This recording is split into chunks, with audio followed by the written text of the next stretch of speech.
If your book contains an index, you can choose between purchasing an Ex Libris supplied index or creating the index yourself. If you purchase index creation, you will need to provide a complete list of the items you would like us to include in your index. If you are creating the index yourself, please be sure to construct it in the way I'm about to discuss, or additional production charges could apply. To begin, find the first word you'd like to appear in your index and select it with your cursor. I'm going to select Adam Sultan. Then, simultaneously, press Alt, Shift, and X on your keyboard. This will bring up the Mark Index Entry dialog box. In this dialog box, you can enter how the entry should appear in your index. Since this first entry is a proper name, we would suggest entering it last name first. Under Options, select Current Page. Then at the bottom of the window, you have the option of selecting Mark or Mark All. If this is the only time in your manuscript that you want the entry indexed, click Mark. If you would like every instance of the entry indexed, click Mark All. For this example, I'm going to Mark All. You can then close the dialog box. If you're viewing your manuscript in Show Formatting mode, you'll notice a script tag appear after your entry.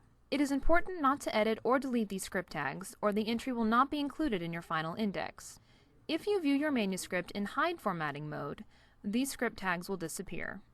I'm going to keep working in Show Formatting mode so we can see the entries get tagged as we go. Let's do a few more entries and then we'll create the final index. For the second entry, I'm going to select Empire Club, and then enter Alt, Shift, X.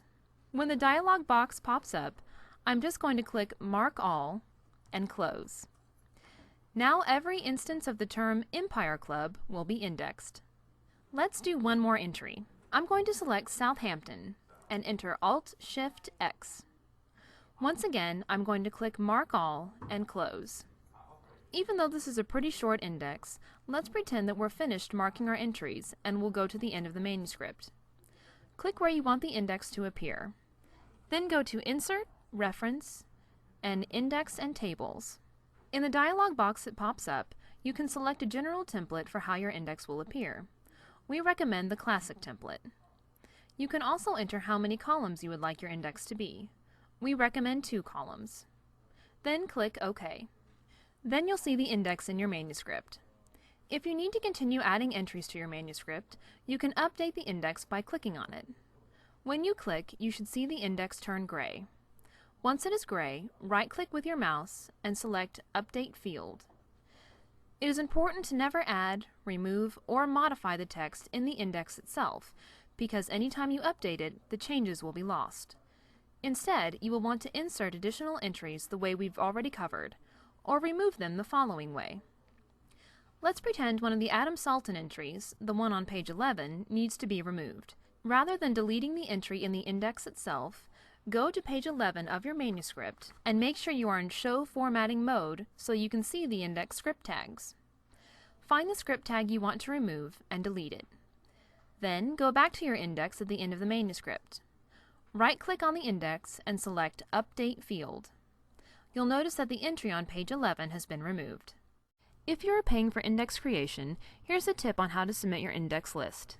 Let's say, for example, that one of the entries in your index is Lincoln, Abraham. When submitting your list to us, we would prefer that you put any or all variations of the entry in parentheses after the entry. For this example, I'm going to include 2 variations, Abe Lincoln and President Lincoln. If you do not include these variations in parentheses, they may not be included in your index. Let's look at one more example. Let's say FBI is an entry in your index. For this example, you might want to put the following variations in parentheses: Federal Bureau of Investigations and F.B.I. If you have any questions about your index, please don't hesitate to contact us at 1-888-795-4274, and we'll be happy to talk about it with you.